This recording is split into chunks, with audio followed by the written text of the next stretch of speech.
Hello guys, and welcome back to my YouTube channel. Thank you for tuning in. If you're new here, welcome. My name is Tolulope. I film about faith, marriage and lifestyle from Lagos, Nigeria. And as you can tell by the title of today's video, guys, it's a different type, okay? And you guys, it's not me. Calm down, it's not me. I'm not saying goodbye to vlogging, but somebody sent me a DM and I am going to try to insert it on the screen. I hope I find it. So quickly, let me address it. She sent me a DM and said that her family members want us to stop vlogging, especially her husband's family. No, she was like, how do I manage to vlog? That's what she said. And I know that a lot of people might be wondering, so I'm like, okay, let me address it. She's like, how do I manage to vlog, you know, especially when my family members are there, when my husband's family members are there and stuff like that.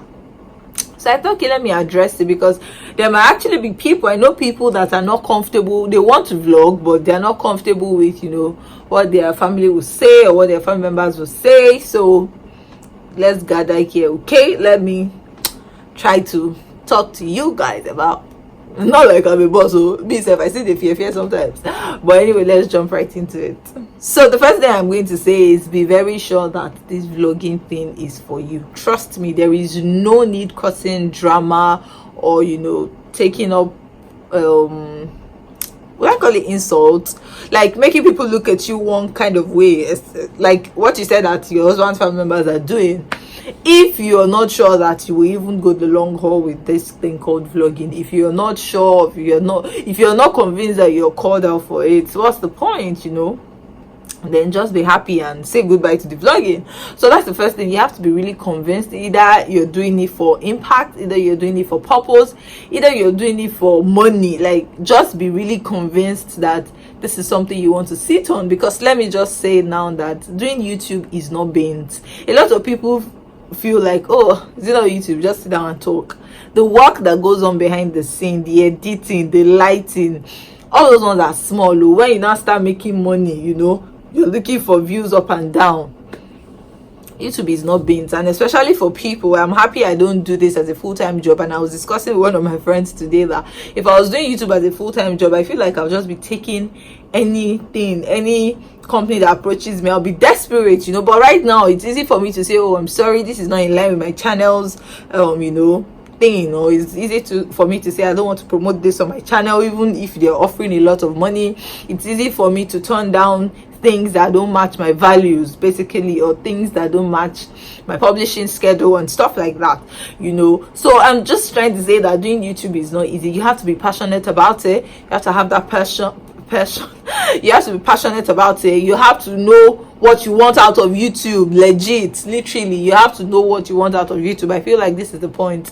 Don't just do it because everybody's on YouTube. Now let me join YouTube. Don't even just do it for the money. Let me say that.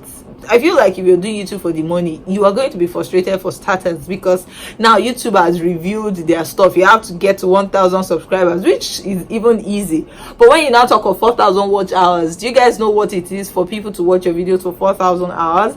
As I now, even when I look at my analytics, sometimes the average view duration is like 6 to 7 minutes, and this is like per month. And this is me who turns out videos of like 15 minutes in a month on the average. So I feel like even if it's just for money, you might be really, really discouraged. But if you stay on it, if you stay at it, then my own is just be sure what you want out of YouTube. That's the first point. Secondly, and in line with the first one, for starters, now that you're not yet making money, now that you're not yet reaching the people you want to reach, I mean, for whatever reason, I feel like you should have a second source of income, or maybe another means of platform that you're using. So for instance, if you want money out of YouTube, I feel like for now, start a business, something tangible that they can see and not feel like this one does not even know anything, you're sitting down with phone. Because guess what, your parents-in-law might not really understand influencer marketing or vlogging for what it is. All they see is everywhere you go, you're carrying phone up and down. They might just feel like, oh, you're one sport person that is sport with phone or social media and stuff like that. So I feel like it is very important that you know, have a second source of income.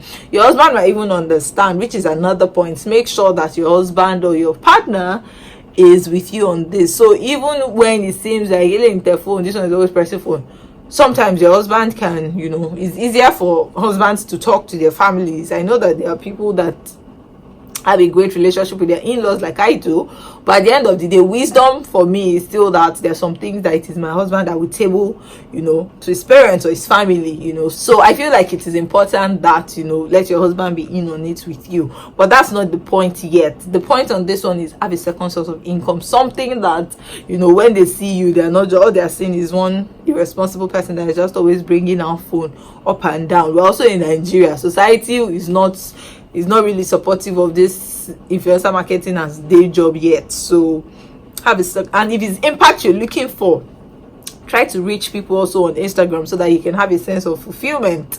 For Instagram, you don't have to be, hi guys every time.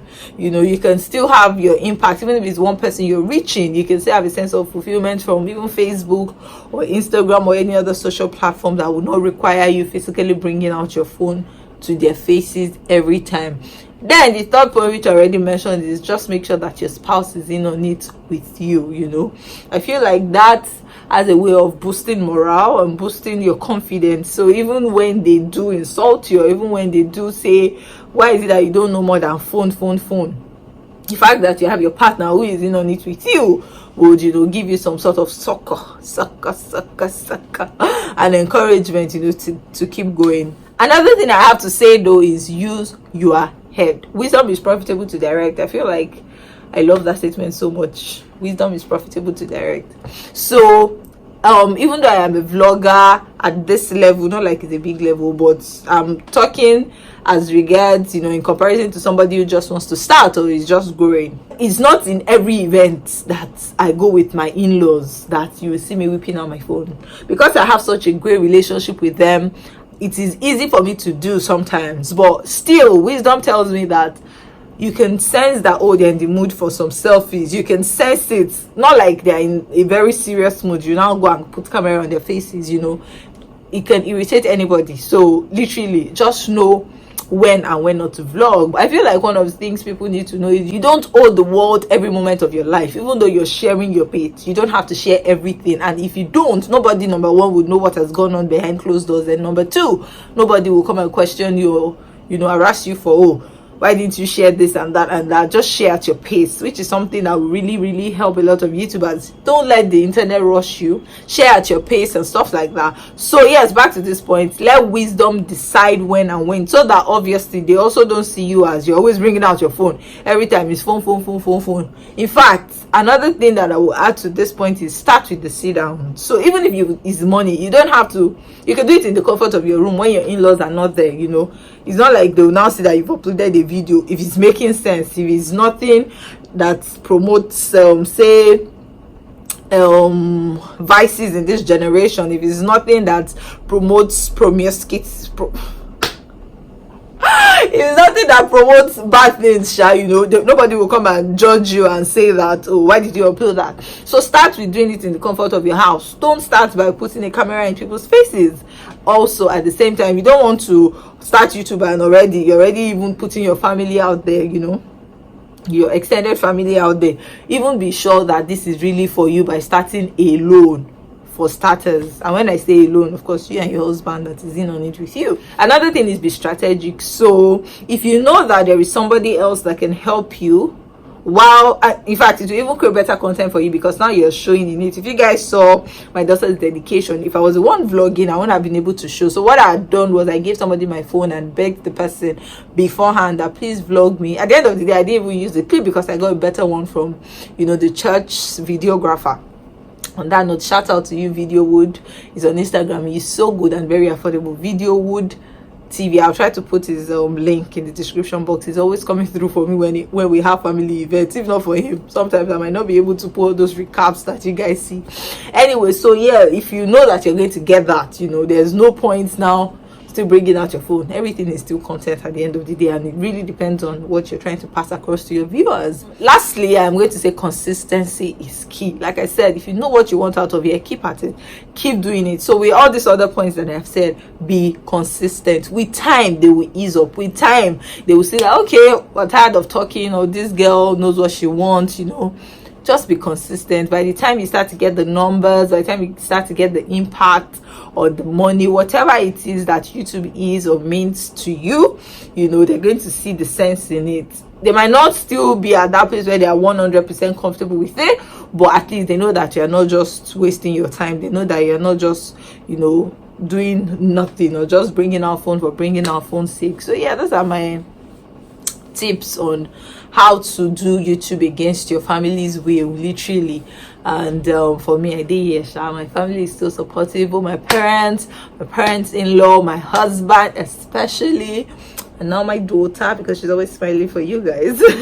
You know, I'm blessed to have people around me that are supportive. But like I said, I didn't just start like that. I still apply wisdom at this level, and I started with the sit downs. And when I saw that I was growing a bit, I now inserted lifestyle vlogs, which will require me to put the phone in the faces. So yes, that's it.